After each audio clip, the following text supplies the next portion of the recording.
something for you. Brother Ernest, I want you to run up here and testify real quick. Come on. Run on up here.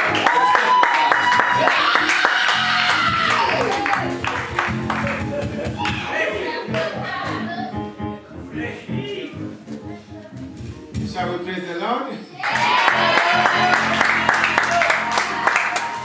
It's amazing that the pastor called me because I have already made up my mind to come and testify. And so when he told me, it's not by accident or anything, but just led by the Holy Spirit.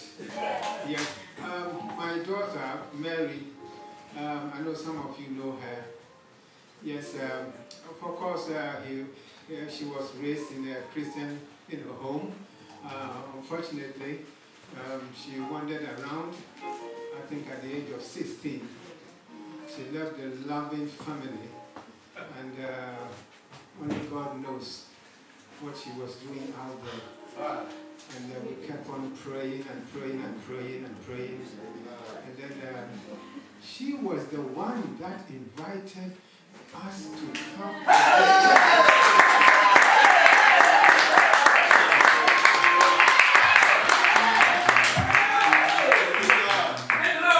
And the day that she invited us to come, her flesh was so weak that she couldn't meet us here, but we came. And the thing about it is that she has type 1 diabetes, so the symptoms sometimes can exacerbate, and she will become so weak. So I understood that she couldn't come that day, but we came. And then I traveled to Texas to visit my other children. And I got a call from my son. He said, can you all be around the table? We are on the speakerphone. I said, what is going on? She said, Mary has come home.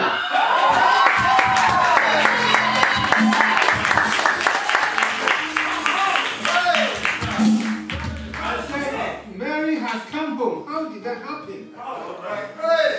She said, the pastor asked the daughter, Harry, to go with her to pack her stuff and come home.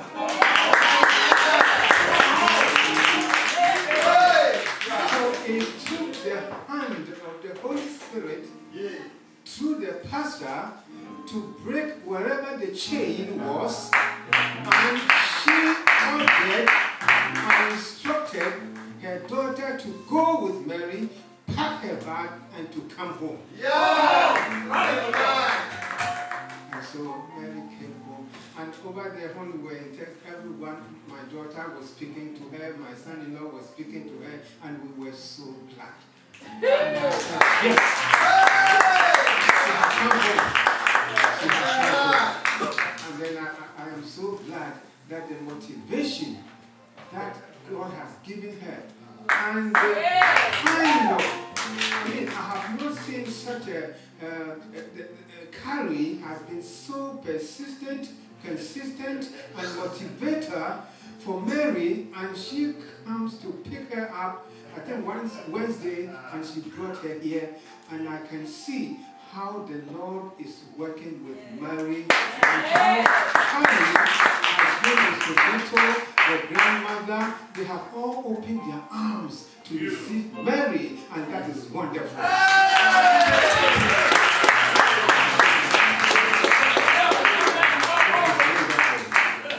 It takes the hand. So please, I would like to thank the pastor. When the anointing comes upon him, we do not want any disruption. Because I have been through so many places. Traveled from Ghana, living in London, France, then come here. I have visited so many places and churches.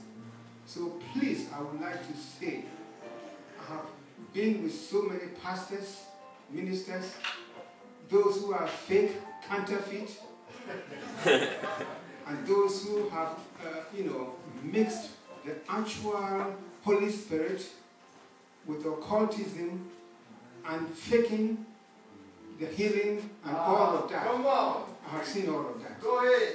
So when I came and I saw how the pastor stands upon the truth, and he hammers the truth, like Martin Luther, the reformer, when he saw the corruption among the clergy, and he put his feet down, and when I listened to this pastor, and how he's... I'm on the right track. There's no turning back. There's no turning back. Oh! I'm on the right track.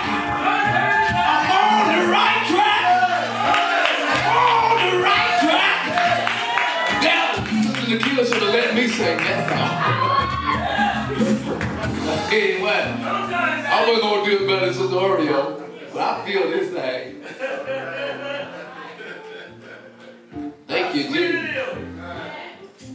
Thank you, Jesus. Sela-hammahlekoth. Thank you, Jesus. If you have your Bibles, I want you to turn with me real quick over to 2 Samuel.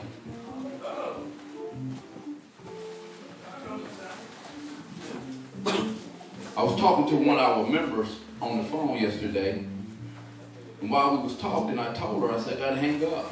I almost had a heart attack.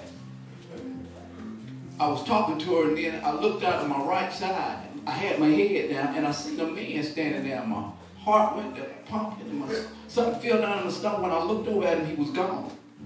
And I said, hey. She said, well, let me tell you something. I don't care what you saw, just don't sit at him. I said, I got to go and I got to pray. I got to see God, because I don't know. I said, God don't just do something. So I'm going to let you know the man is here today. Amen. Some people say, I don't believe in all that unless it happened to me. Well, hey, it may never happen to you, but I'm telling you, it happened to me. Come on, Pastor.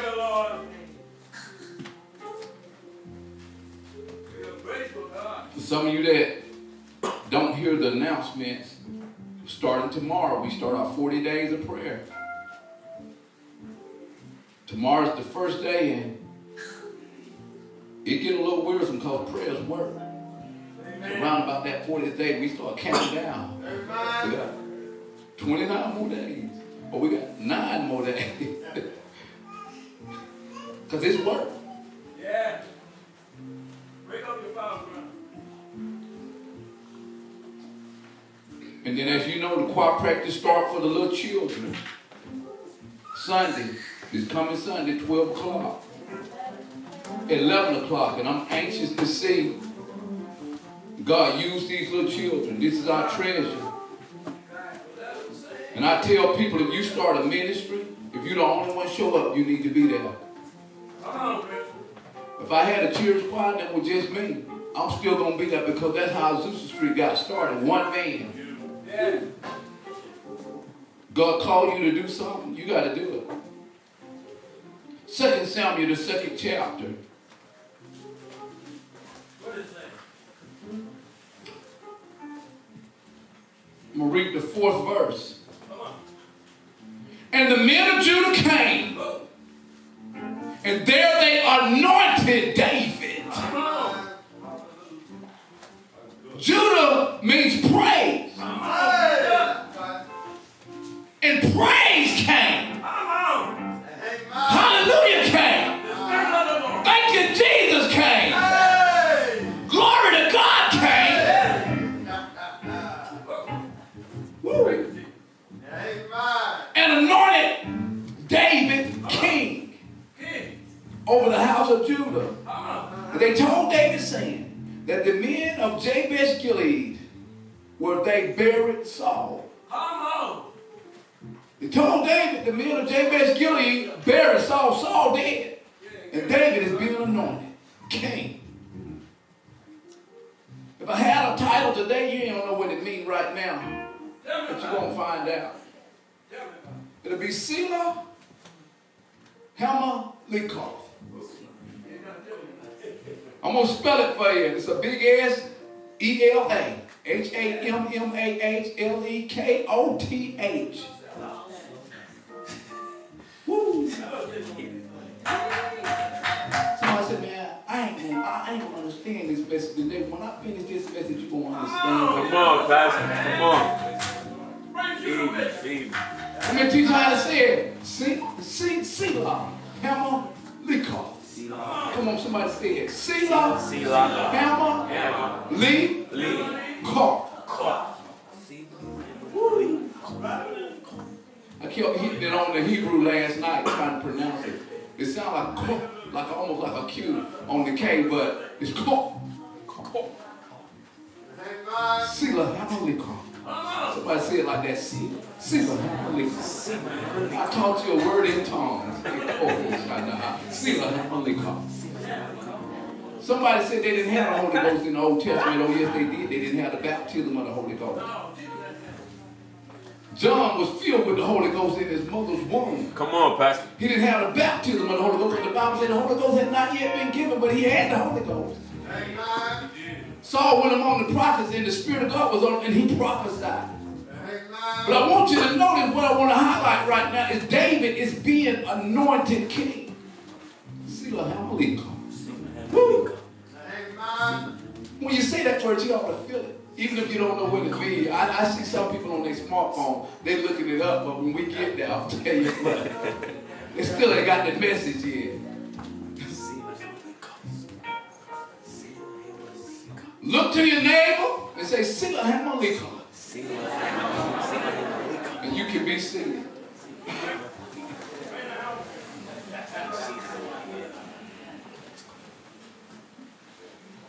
A lot of times when we look at certain movies and certain programs on television and people begin to tell certain stories and certain books that we read, you'll notice that you'll see the character at the finish line and they'll back up, or you'll see trauma in their life.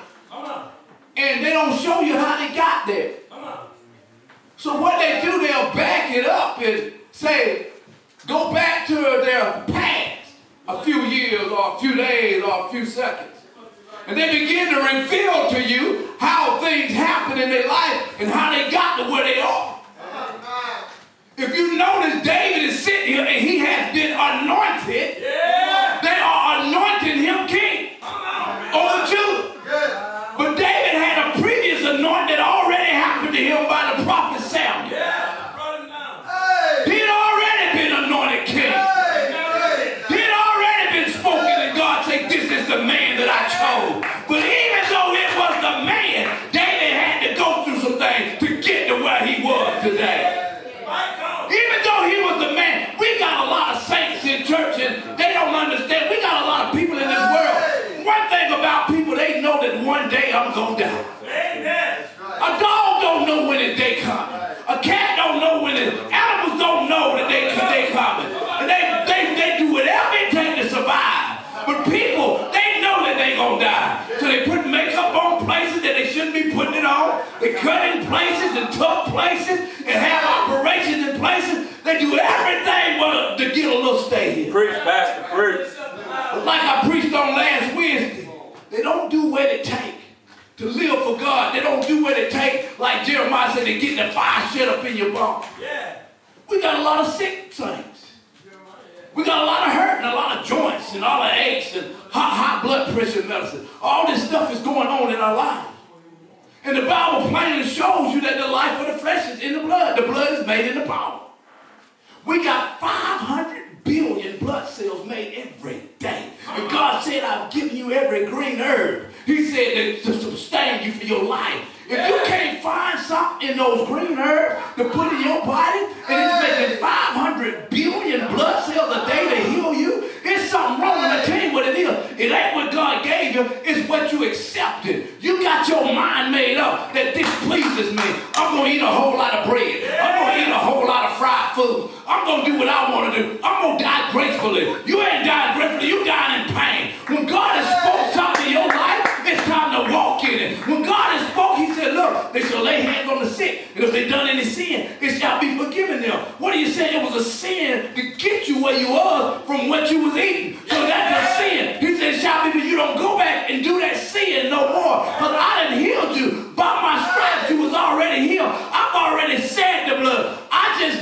put something in that body that's going to go out through that 500 billion blood cells a day.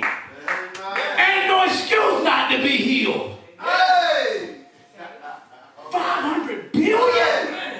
That plasma going to take the stuff out of your body that needs to be taken out, and then it's going to take the junk out that needs to be taken out. But we overload the body to the plasma and say, look, I can't take it out no more. And like I said, we get cancer. I'm just backtracking a little bit on last Wednesday night message. We get a lot of junk in our body. In the same way, he said it was like fire shut up in my bones, because everything that goes in you spiritually goes through the blood. It goes in the flesh. So when we begin to feed ourselves spiritually, it goes through that 500 billion blood cells a day begin to take, and it begin to move things out. It begin to work spiritually on us. We begin to have a better prayer life. We begin to have some things going on in us that we don't give up on. Amen.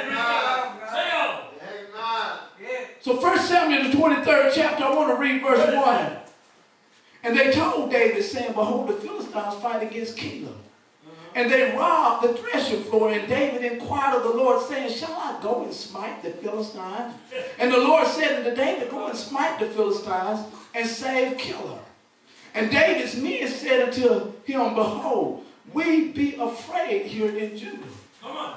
They weren't afraid to fight. David had 600 men with him. If you want to understand, Joshua was going through it, and Caleb, he gave Caleb some property, and they was spread out the inheritance. And Caleb went and got and said, look, I want to give this right here over to Judah. I want to give Caleb to Judah. It was part of their inheritance. He said, I want to give praise to Judah. Now we got the enemy coming in, and when the enemy coming in, it decided to go to Caleb. It decided to go where the praise was. It ain't gonna go where the word was, but it said I'm gonna go where they praise. I'm going to go where they worship it. And I'm going, and the Bible said they went into the threshing floor. They went into where the wheat was. They went into where the corn was. They went into where all the animals and all the herd was, where your livelihood is. They went into your spiritual aspect. Everything that calls you to pray, that's where the enemy come in. Everything that calls you to fast, that's where the enemy come in. Everything that calls you to have a stronghold, that's where the enemy come in. Everything that calls you to believe, that's where the enemy come in. Everything that is against God's word, and it's in the praise. So they went to Caleb, and David said, shall I go up against Caleb? And God said, yes. Why are the men afraid? They wasn't afraid to fight. They was fighting everything. But in Caleb, Saul was looking for David. He was trying to kill him dead. He'd been anointed. Now, we just read where he was anointed king. But now, David's been anointed, and he ain't king yet. And he's running. God done prophet. The word of God is coming to David. Hey, I done give you a word, and you're going to be king. And David is sitting here, and he's fighting. And the men are afraid because Saul is looking for him. I'm in the midst. Lord, shall I go up and take back praise? Shall I go up, Lord, and stop the enemy from stopping praise going on in the church? Stopping praise from going on in the deacon board? Stopping praise from happening in the choir? Stopping praise from happening on the usher board? On the mother board? Shall I go up and stop praise? But why David was going up to stop praise? It said the men were afraid. The reason they were afraid because they know when we start getting up and we start stopping what was going on to stop praise, Saul gonna hear about it. Saul gonna know exactly where we are. When you start praising, the devil gonna hear about it. He gonna know exactly where you are. Because you don't just raise praise. You raise hell when you raise praise. Paul said there's a great door open. He said in the infirmary, and there was many adversaries. When you start praising, the devil's going to shake it and say, what's going on? When you start praising, they come up against the prophetic. When you start praising, they come up against what God Almighty has said to you. When you start praising, they come up against your shout. When you start praising, they come up against your body. When you start praising, your refrigerator go bad. You start praising, one of your tires get blown. Sometimes both of your tires get blown out. When you start praising, everything in hell come up against you. Oh, we making some noise. Now the devil know where I am. Preach, Pastor, preach. Don't take my food. God said, go up. Go up. Go up, David. Come on. The men got afraid, and David went and asked again. Come on. Lord, you know Saul looking for me. Yeah, you want got me on. We come back and we up here in Palestine, Come on. and we take Caleb back. Saul won't know exactly where we are. What they doing? Hiding out. This is a man Come on. that's been anointed king. Come on, raise up. And God has spoke to him. And now they're afraid. Don't act like it ain't happened to you. God done spoke to some of us, and even though God spoke. Wait a minute, Lord, I don't want to take that step. Lord, I ain't walking out into the deep. Lord, I'm not going to go. Lord, I can't see myself doing this. And we find a way. We find a way to do what we want to do. Boy, I prophesy to you, God is going to bless you financially. He's going to bless you physically, mentally, and spiritually. Oh, He's going to give you a wife. Oh, you're going to have an entourage, a two-car garage, a white picket fence. Oh, you see now. Oh, you praising God. You speaking in tongues. Pastor, you preach the best message. You know what? I ain't been paying my tithes. I'm going to give you some extra. I'm going to give because of the word that I spoke. As soon as a month go by and ain't nobody walk through that door. Come on, Pastor. All of a sudden you start believing in your own prophecy. Preach, Pastor, All of a preach. sudden you ain't praising no more. Your head goes. All of a sudden you sitting out with everybody else. And we can look on your face and tell that you displeased. And all you thinking is when you looking at that old false prophet, I gave him extra tithes, I gave him extra offering, and he prophesied to me, and ain't nothing happened yet. But let me tell you something. When God has spoke, I'm going to tell you, you get to back it up on it, it's not going to happen. God spoke, the prophecies are not self-fulfilling. Somebody said God spoke it, and that sells it. That does sell it. But it sells it with you. It gives you the faith and the ability to move in what God says. And when God has spoken it, He said press. Because when you get depressed, it don't matter what the situation look like. It don't matter how hard it gets. He said, look, shall we go up? And the first thing David had to do, he had to come and he had to go against what was stopping the praise. Why ain't I singing no more? Why have I lost my song? How can I sing in a strange language? Why am I not praising Him no more? Why am I not praying no more? Why am I missing all the stuff that God told me to do? Because the devil done come up against your praise. And he knew just what target to hit. The Bible says that he got wicked devices. He knows just where to hit you. But you got to know just where to come back.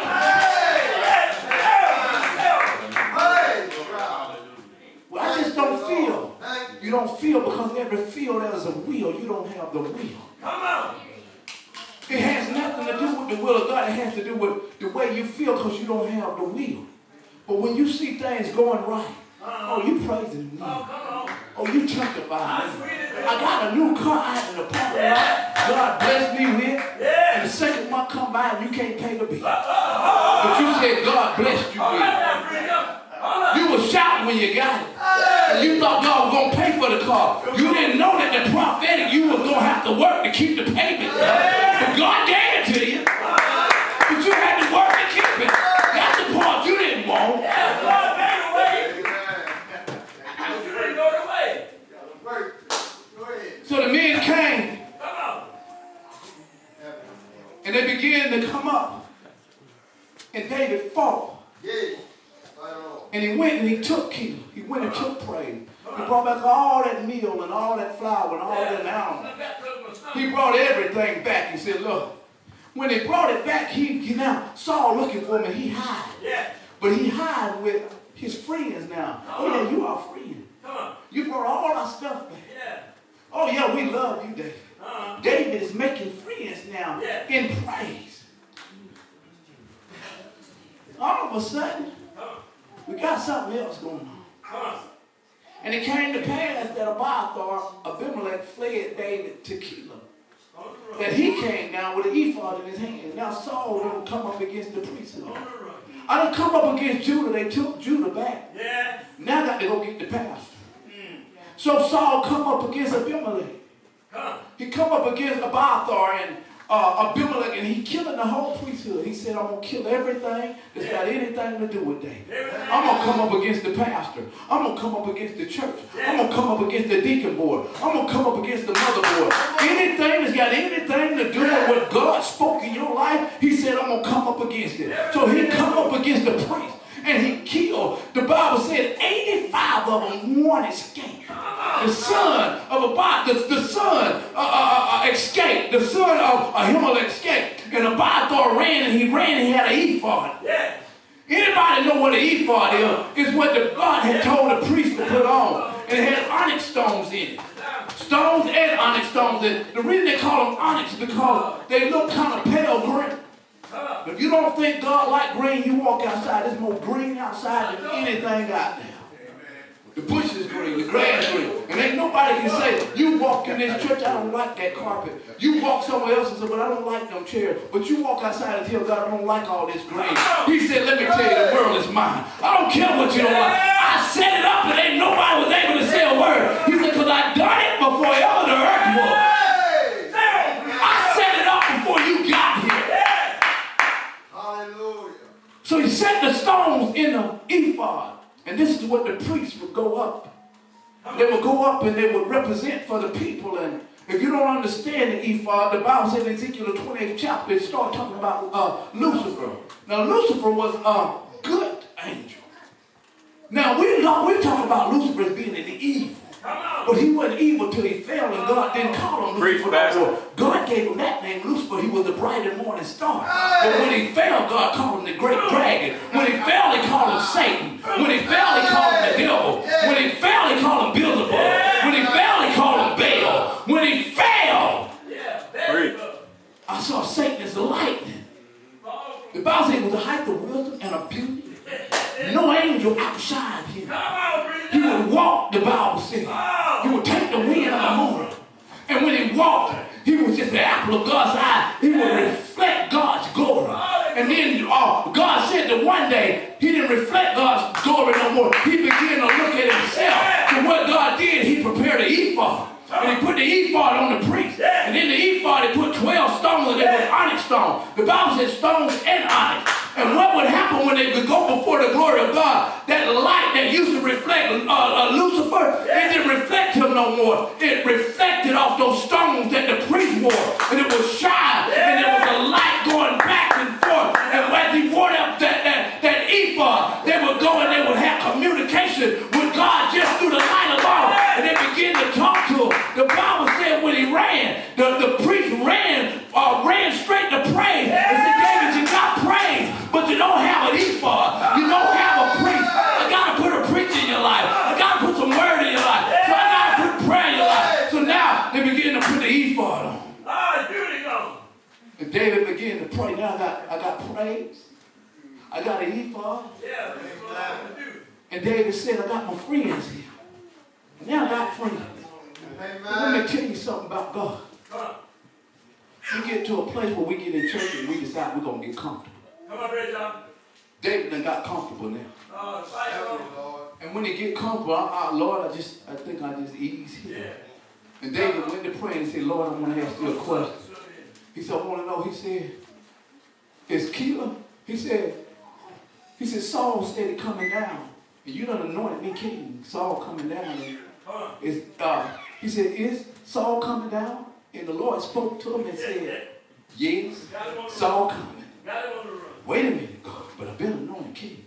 You told me I was going to be king. He said, you telling me you can't stop Saul? He said, Saul is coming. He said, well, if he come down, I can still hide, but would the men of Keelah deliver me up to Saul? And God spoke and said, yes, the men that you did all that stuff for, just to say they hide, they're going to deliver you up to Saul. He said, wait a minute, these my friends, you think they're going to deliver? God said, yeah. David said, wait a minute, I got to get up out this king. I done got comfortable. You done got in a place where you comfortable. God said it's time for you to move. You done got to a place where God has spoke to you. But you think that you can sit there and be comfortable and prophecy just going to happen. He said, oh no, it ain't going to happen. You got to get up and move. He said, not only you got to move, he said, you will have to run for your life. He said, because the Saul come, he said, he will surely kill you. He'll kill you. Wait a minute, did you say I was going to be king? Oh, buddy, you're going to be king. If you get up and go, if you get up and walk away from this place, if you fight, if you fast, if you pray, if you seek my faith, you're going to be king. Amen. See, what happened to y'all? Y'all don't understand. Why am I fighting? Why is this going on? Why can't I give up? David was lying. He told the priest, he said, let me tell you something. He said, the priest said, before the priest died, he said, what are you doing here? He said, Saul sent me on a secret mission. That's a lie. Did God honor the lie? No, there was a lie and abomination. God see all kind of stuff in it. He see cheating in us.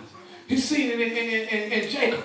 Call him a supplanter. He sees stuff in you, and he said, wait a minute, I'll take that same messed up mess they got, I'm going to turn it into a message. I see they got a fire on them. I see they got honey on them. He said, well, what I got to do, I got to take that out of them. I see when I get them right, they still going to have that same mentality. But the truth is going to be stronger than the lie. They still going to have that same mentality to fight, but they're going to fight for me instead. I see something in them. They still got the same mentality to connive and cheat, but instead they're going to go up against that lying and conniving and cheating devil. There's some things in you, and you say, wait a minute, Lord, I need these things out. And God said, wait a minute, I'm going to take them out, but I ain't going to take them complete. I'm going to turn it around. I'm going to change it. I know you got some fight in you. I know that you're a liar, but I'm going to change this out, and I'm going to use your mouth as a mouthpiece for me. I know that you got some conniving, but I'm going to use you to strategize against the devil. There's some stuff in you you don't even understand. And you say, Lord, wait a minute, why did you choose me? David was anointed king, and he was a liar. He was an adulterer, but God said, I'm going to use it, because instead of him committing adultery, he going to be a man after my own heart. He going to do all that my heart desire. He said he going to love me more than any woman. He said instead of him being a liar, he going to talk to me and write songs with no and stuff. I'm telling you right now, there's some stuff in you, and you say, God, why me? He said, because I see what was in you. I saw that turnaround in you. But when you turn to me, ain't nothing going to be able to turn you around. I saw that fall down in you. But when you fall down in me, ain't nothing going to be able to get you back. I saw something in you. David was anointed king. He done killed a lion and he done killed a bear. Yeah. God said, well, I'm going to turn that killing around. Come on. Yeah. David going to kill for me. Come on.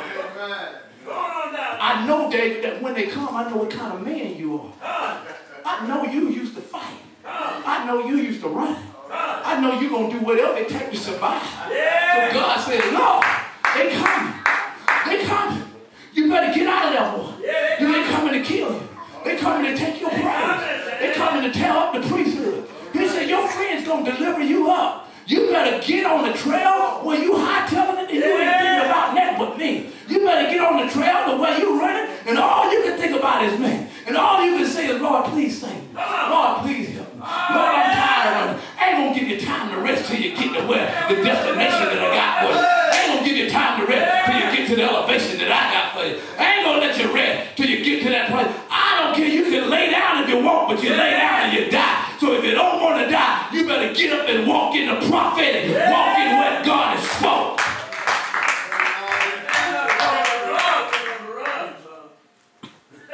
So the Bible says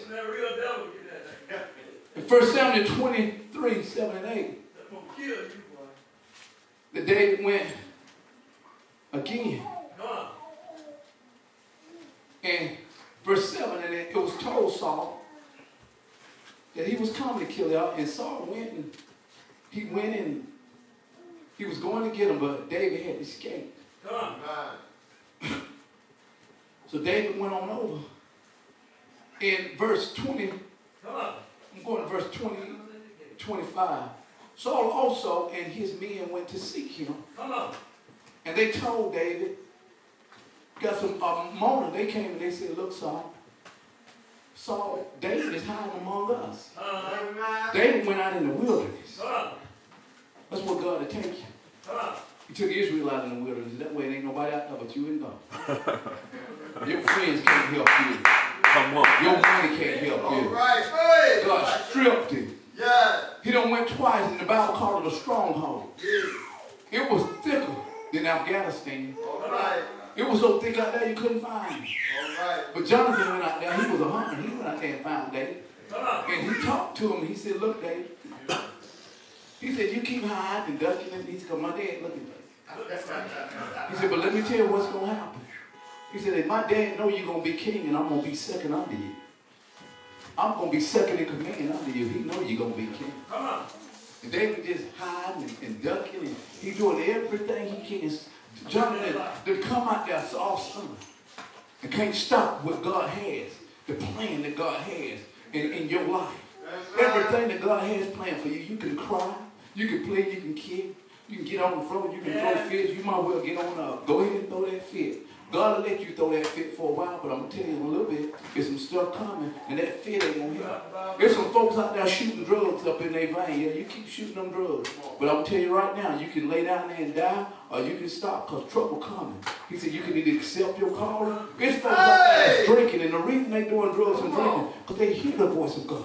But they don't want to surrender to the voice of God. They don't want to honor the voice of God. So they drinking themselves to death. So they can't hear. They're trying to block it out. But they can't block it out, so they keep drinking and drinking and drinking and drinking. And some of them, you say, well, they on their way to hell. No, they on their way to hell. They on their way through hell so they can get to heaven. It's some things that God is not going to allow us to do. It's some things God is not going to allow me to do. Because he got a calling on your life. It's been spoke, and you're going to go through hell and high water to get there. I don't care what you do to comfort yourself. If God is spoke, you can sit and do all you want to do. Television, movies, sex, drugs, alcohol. Ain't nothing going to help you until you heed the calling.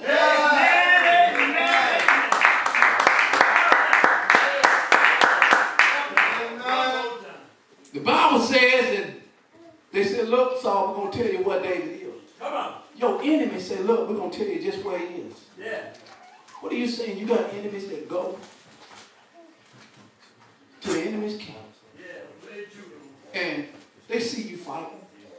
But the reason they're going to tell the enemy, they wanted you to go down from the beginning. Come on, Christian. You got people that live so in church. And you got friends, you got people in church that don't have nothing to do with them. Come on. But as soon as they start straggling a little bit and get out, you get a phone, hello? Girl, where you been? Amen, where you been? And then they come, and next thing you know, they knocking on your door. We're going to be friends now. They using you as a stool pigeon. We're going to be friends now. They using you as somebody they can buddy with. But you got to realize how stupid are you. They weren't your friends before they got out of church. They weren't coming and praying with you.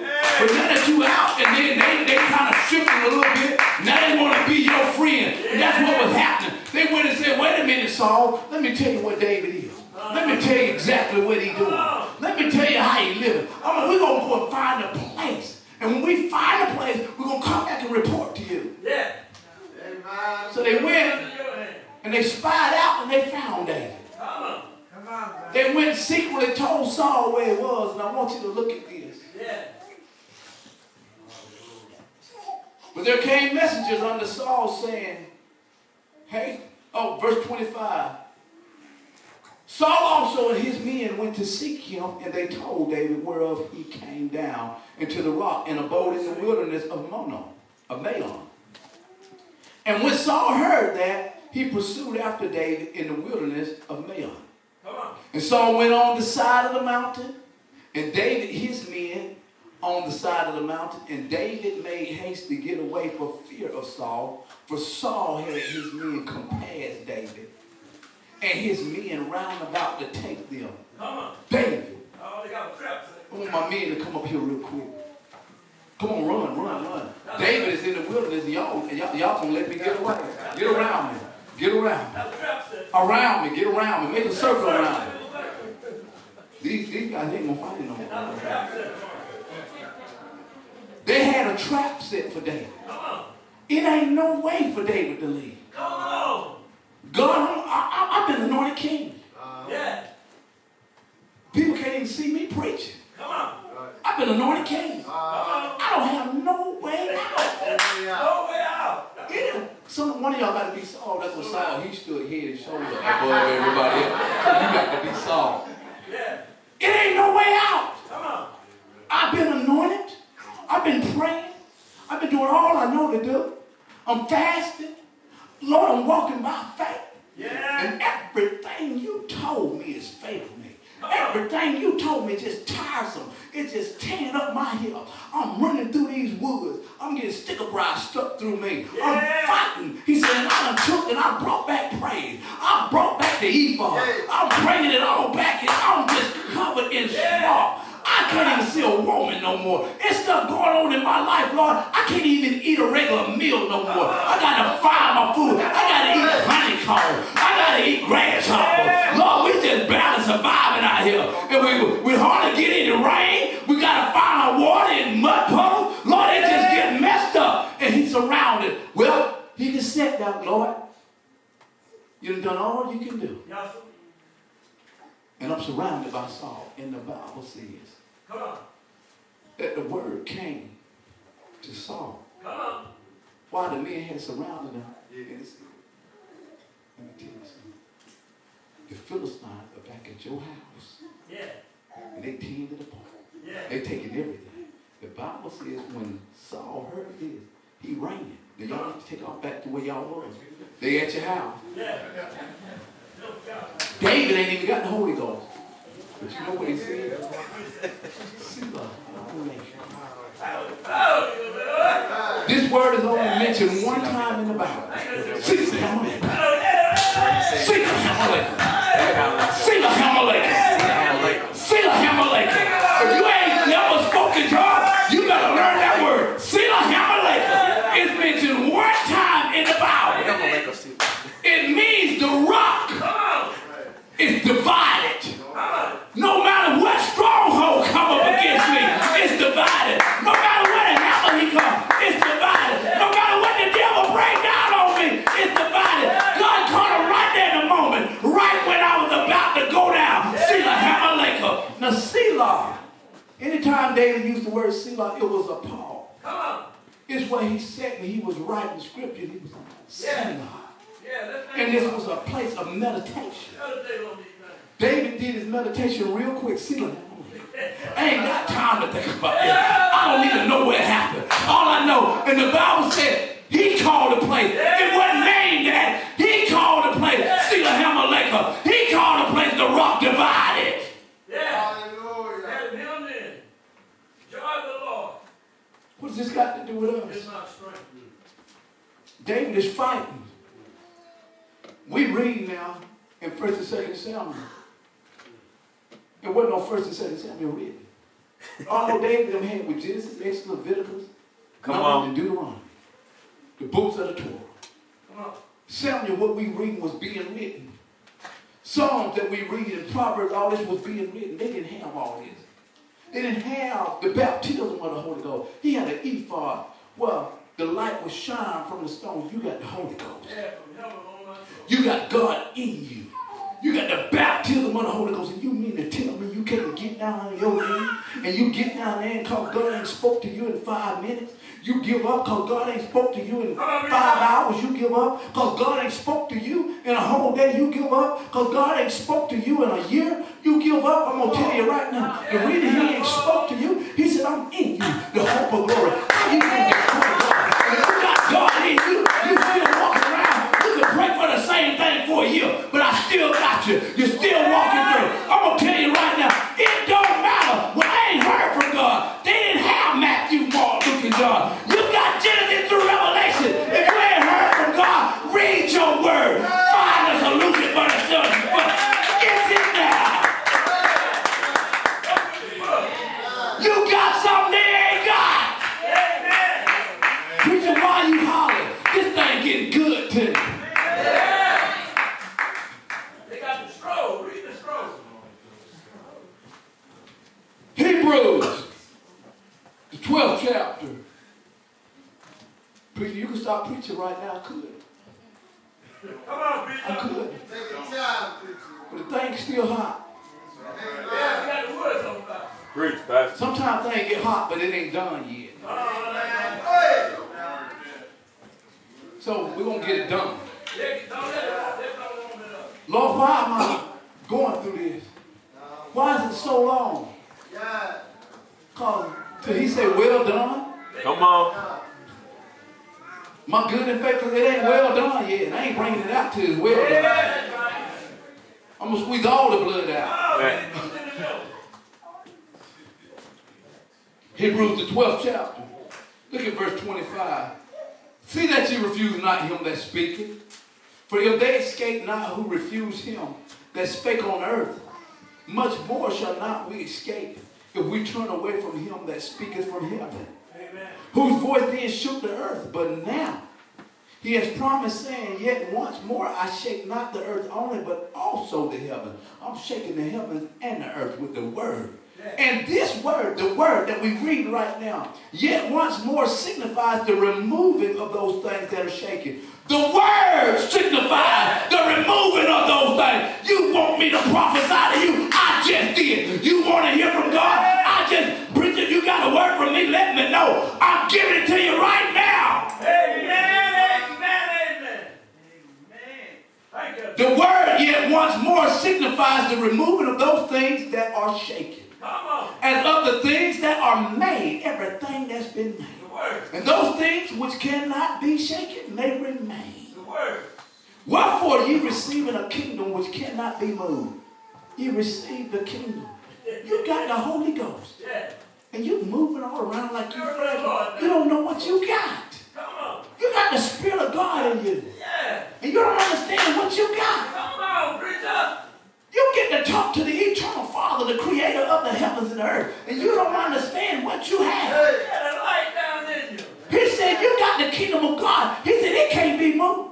But all this other stuff, he said, it can be moved. Amen. Burning in my soul. Let us have grace, whereby we may serve God acceptably with reverence and godly fear. Merciful God. I know y'all hate this verse 21. Come on. For we know. For I know. You can play stupid if you Come want. on. But this one thing everybody in here know. Come on. You done went through it enough to know. Come on. For we know that our God Yeah. is a consuming fire. Oh. I stay lit. In my soul. And I ain't just talking about when I'm up here shouting. God be putting it on me. Thank you, Jesus. I know you're a consuming fire. Lord, I want to give up, but I'm a consuming fire. Lord, I can't take no more. You said you couldn't take no more, but you're still going another day. You said you feel like giving up. Why ain't you gave up yet? Because your son fighting in front of the beginning. You knew when you called me to preach that I was going to tell it if it came hell or hot water. You knew if you called me to preach. There might be one man in here that I was going to preach. You knew if you called me to sing, Lord, it's a note that I was going to hear in your glory that didn't even go with the song. You knew if I had to do something. But they say play the drum. I'm going to beat some stuff on the drum. Ain't even in there. But they say play the piano. You knew if you called me. There's some stuff God saw in you before he ever anointed you. And he knew when I called you. I'm going to take you through some things. But you're going to make it through it. You ain't going to have a whole lot of friends. And since you're used to not having friends, I'll pull you in with less friends. And you ain't able to walk alone. You ain't able to get along with just with me.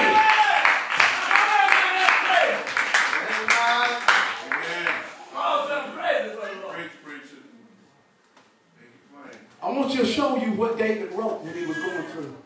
What he went through. Yeah. That was when I was talking to the Lord. David didn't have, we read what David wrote. Come on. David didn't have songs. All right. When he went through it, he wrote songs. Amen. Yeah. And he wrote it, being moved by the Holy Ghost for you. Spirit. If you ever prayed a prayer, Sela-hammahlekoth.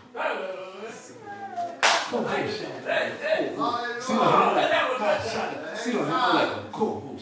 Thank you, Jesus. The enemy done come up to harm me. They flee in 7 ways, Sela-hammahlekoth. They'll left you all alone. Woo! You all by yourself. Woo! Amen. Call on the Lord. David spoke in tongues. It was an unknown tongue, and then God gave him the interpretation. Because that word had never been spoken in the whole 66 books of the Bible. And it's only been spoken once, Sela-hammahlekoth. Hallelujah. Woo! I'm surrounded. Hey. And this Sela-hammahlekoth, David wrote this in Psalms 54, 1 through 7. My friend. Save me, O God, from my name, for by thy name, Come and judge me according to thy strength. Lord, you the one that's strong. Yeah. Amen. You take them out according to your strength. That's right. That's right. I'm weak, Lord. That's right. Hear my prayer, O God. Give ear to my words of my mouth. For the strangers are risen up against me, and oppressed seek after my soul. They have not set God before them, Yeah. Sela-hammahlekoth. Think about it. They don't care nothing about you. They ain't did no praying, no fasting, no studying, and preaching, and singing, and reaping, and witnessing. Yeah. All they know to do is come up against me. Behold, God is my helper, and the Lord is with them that uphold my soul. You turn against us, I promise you. God is with you. You stay with us, God is with them that uphold us. You turn against us, God is against you. That's right. Amen. Go with God. You say, is God with us? We got the Holy Ghost. And he said, we are part of his, we have his kingdom. Yeah, go with God. You keep coming up against the kingdom. You better leave God's people alone. Let me say this real quick. Devil, you better leave God's people alone. Yeah. Hell, you better retreat. He shall reward evil unto my enemies and cut them off in thy truth. Yes, sir. I still didn't get it. Come on. This is where the enemy going to be cut off right here. Yeah, the word of God. Because what it said. Come on. Now let me tell you, the devil can fast and pray and do all he wants. Yes, sir. His destiny already been written. Already. It ain't no come. God said he gave him space to repent. He can do all he wants. He can't repent. So the only thing that's got a choice is us. Come on, Pastor. Amen. I will freely sacrifice unto thee. Give my life. Sacrifice. Whatever you ask me to do. I will praise thy name, O Lord, for it is good. Amen. Sela-hammahlekoth. It is good. Hallelujah. Your name.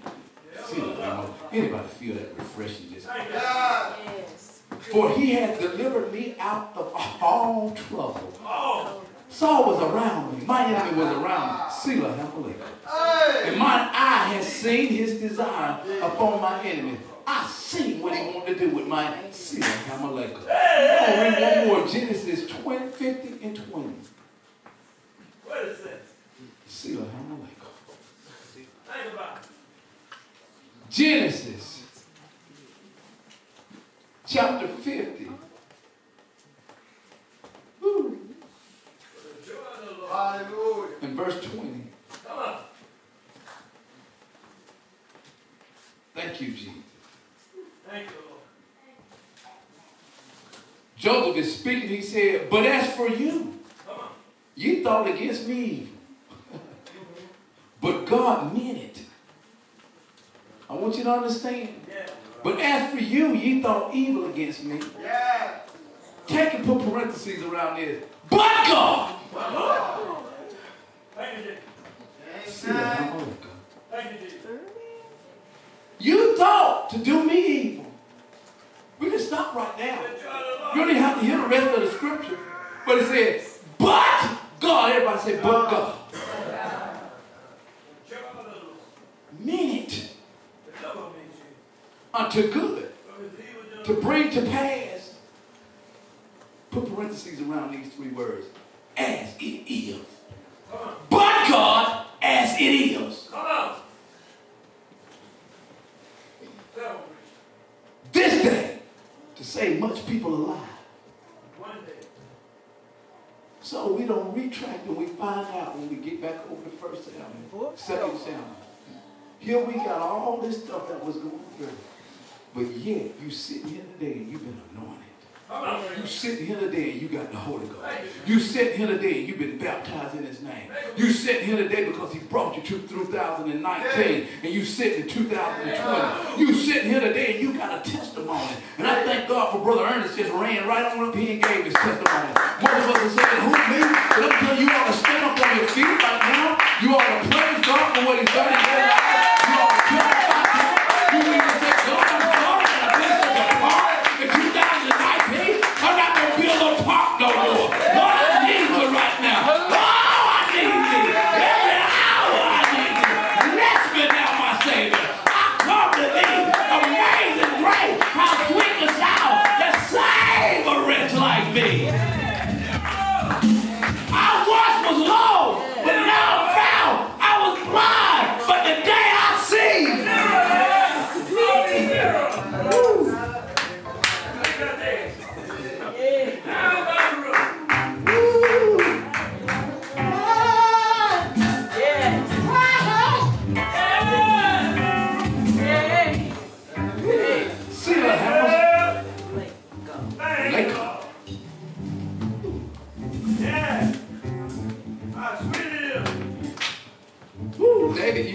time. Thank you, Jesus. I done used it more times today than they used it the whole time in the Sela-hammahlekoth. Yeah, let the joy of the Lord come with you. The rock divide. There's some stuff that come up against us. But in 2 hours, it took Sela-hammahlekoth. The devil said, why do you keep saying that word? Because I remember, devil, we had a child of God surrounded. And Job said, for we know that God is no respecter of person. Think about it. What are you saying? What he done for Job? Some of us, we so messed up. We say, well, what he done for Job, he'll do for us. What he done for Job, he already doing for us. Amen. He gave us more than he gave Job. He gave us more than he gave Abraham. He gave us more than he gave Moses. We got to know.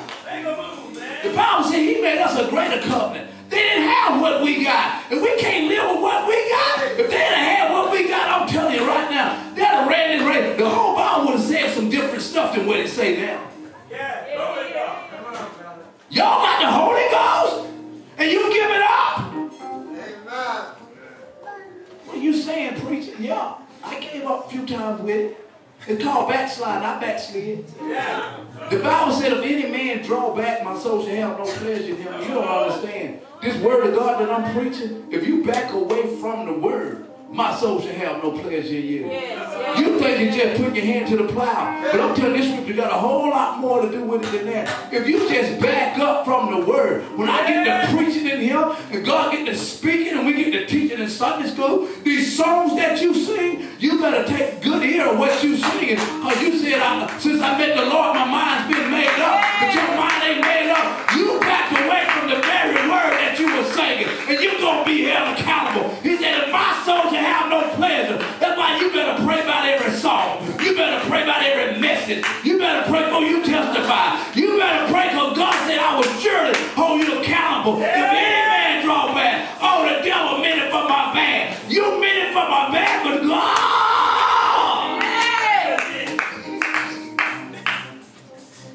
Some of y'all playing church. And these services that we've been having for the last 6, 7 years, I don't understand. Because I'm telling you right now, I ain't the smartest thing on the block. And it take God for me to dig up these messages. That means God has given them to me. And I didn't come here today and decide just to preach on you. God knew these messages was going to preach before the foundation of the earth. But we so stupid, we think that God chose, he did. We think that God chose just to pick on us. He didn't chose to pick on us. He said these are love that I chose these right here to bring you out. I chose these to pull you out of hell. Like Brother Ernest said, Sela-hammahlekoth. The rock, I see that rock being there. That devil was. David couldn't even walk around in his own land. We got people can't walk around in their own home. You're afraid that you're going to get on your daughter's nerve. You're afraid that you're walking on pins and needles because something your son might say. But I'm going to tell you right now, devil, you are alive. Sela-hammahlekoth. It's over. 2020. Oh, yeah, I'm going to every room. I'm opening every door. I'm going to let you know what you say. Oh, no, I ain't going to take this junk no more. I'm going to tell you what, my God is a consumer fire. And he gave me power. And everywhere I walk, I take authority. Everything I touch is mine. Every word God is speaking is mine. I'm not going to lay down and die for my son. I'm not going to lay down and die for my daughter. I'm not going to do it for my mother. I'm not going to do it for my father. But if God said it, I'm ready to take the bull by the horn. Oh, Lord, I'm going to run when I got to run. I'm going to hide when I got to hide. But when I got to get up and fight, I'm going to fight. But I'm going to tell you what, I'm going to always be seeking the direction of God. And I'm going to do what God says, the Lord.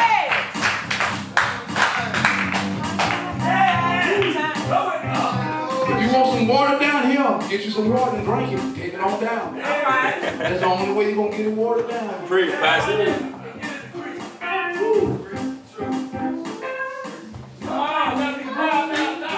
Nobody can hold me.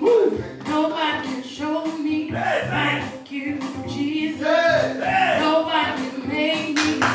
Nobody can shake me. Nobody. Somebody needs to make up in their mind that this year Jesus. done went all last year and you ain't had the Holy Ghost. You ain't been baptized in Jesus' name. This year I'm going to get it. I'm going to get baptized in the name of Jesus this year. I'm going to get the Holy Ghost this year.